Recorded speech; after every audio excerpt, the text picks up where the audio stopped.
Machines at work. Windmills are getting bigger and bigger, and thus the large heavy windmill towers harder and harder to lift and move. The large tubes of steel must be sanded and painted before they're transported to where the windmills will be assembled. These giant custom-built trucks are called elephants. They grab each end of the large tower and move it. The towers are up to 40 meters long and weigh up to 100 tons. A city bus is only 50 meters long and weighs a maximum of 15 tons. The elephants are thirsty and drink 500 liters of diesel at a time. Every other day, the diesel man comes and fills them up. The big elephants are best for moving the towers around the big area, but they are only used outside because they're so big. To move towers in and out of the halls, other large trucks are used that can lift a lot of weight but not lift as high as the elephants. It takes a lot of skill to control the big trucks, and especially when two are lifting at each end of a tower. But if they're not working together, the tower can drop and be damaged, and if that happens, it can't be used. All the elephants are busy and race back and forth all day long, moving up to 40 towers a day. You have to be alert so you don't run into each other. The elephants move both towers for trucks and pipes to be stored until needed. On the landfill, trucks come to unload lots of different things, both soil, rubble, wood and other debris. All waste is sorted in various fields, and some things must be crushed to take up less space. To crush, squash and smash, a large wheel loader with jagged metal wheels is used. It's called the compactor. The compactor here weighs 28 tons. It's the same as 2 city buses. It has 300 horsepower, so it's a big, heavy and powerful machine. To make it even heavier, 2 giant stones are placed in the front. Here, the compactor has got a load of old railway sleepers. These are the timber beams which were under a railway track. They're filled with toxins and can't be burned. This is why they must be chopped up into small pieces and stored away until new ways of getting rid of them are discovered. The compactor loves to crush, so it moves back and forth over the sleepers until they're smashed into small pieces by the large jagged wheels. After the compactor has finished crushing all the sleepers, it continues towards the big rubbish heap where it gets stuck in. The compactor crushes everything in its path: cabinets, boxes, bins, pallets, wood and lumber, all are crushed by the heavy compactor. The compactor continues to push back and forth until the rubbish pile is squashed as flat as possible. The compactor has a smooth lower chassis and is made so no waste can get stuck and stop the machine.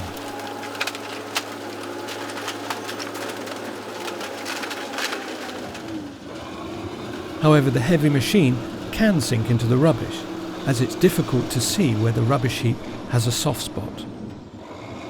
If the compactor seems likely to topple over, it has to be stopped, and another wheel loader will come across to help.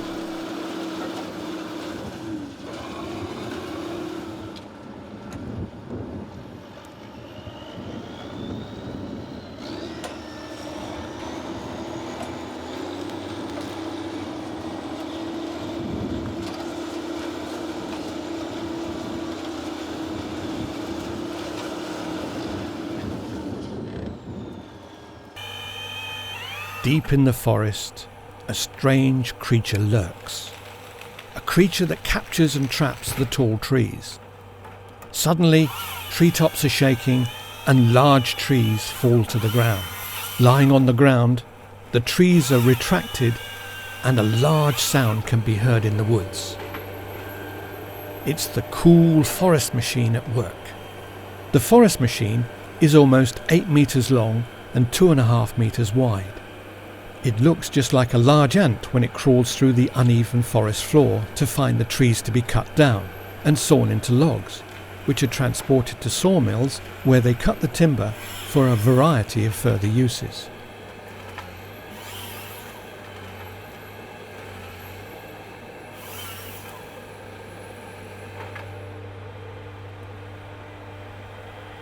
The body of the green machine is divided into two and has a total of 8 large round soft wheels that can easily cope with both wood and large crevices.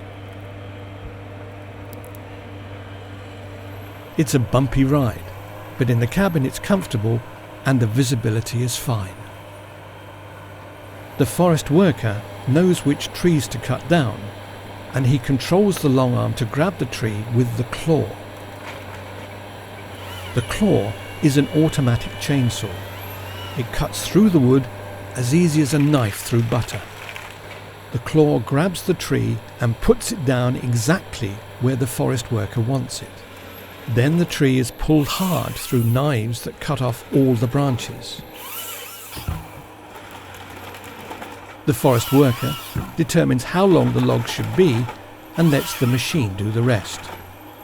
It pulls, cuts, until only the top of the tree is left.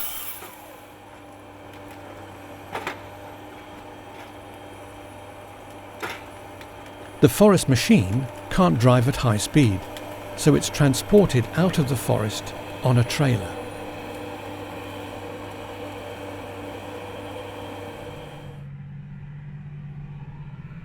Chalk and limestone are used for a lot of things. For example, chalk can be used in animal food, but also to optimize the soil on the land. Chalk and limestone are found in large areas around the country. Instead of soil, a thick white layer appears. At these large chalk fields, some 500,000 tons of chalk are produced every year. The chalk is scraped and picked up by the scraper. The scraper is a long, strange machine with huge wheels and a great big tummy. They scratch up the chalk to make it loose, and at the same time it scrapes the loose chalk together in its big belly. Once it's filled up, it drives up on the large hill of chalk where the chalk is unloaded.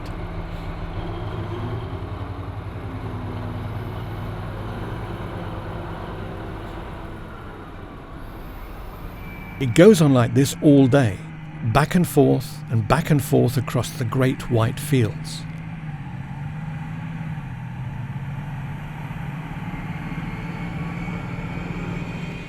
If it's been raining, most chalk fields are very sticky, and the big machines can't run or scratch up the chalk layer properly, so they must wait for it to be dry enough so they can get started again. When the chalk in the Great Chalk Hills is needed, the big strong loader tractor comes out with its huge shovel. The wheels are much larger than a grown man, and you have to climb up a long ladder to get to the cabin. It's a giant machine. It's big and heavy. It can be lifted very high, almost 10 meters up. The shovel contains between 10 and 14 cubic meters of chalk. It's enough to fill up a large lorry at one time. When the loader tractor takes up chalk in the shovel, it's running into it with all its strength towards the chalk hill, and then pushes and pushes while slowly lifting the heavy shovel. Large clumps of chalk are not wanted, so the loader tractor sometimes just crushes the chalk with the big shovel. It picks up as much chalk as possible and carries it back to unload.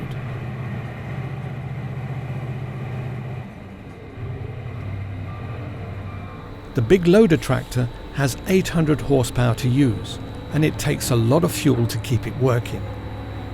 Thus, it also has a tank of more than 1,500 litres which is filled up with diesel. And although it swallows more than 100 litres an hour when working, there's enough fuel for some long days in the chalk fields.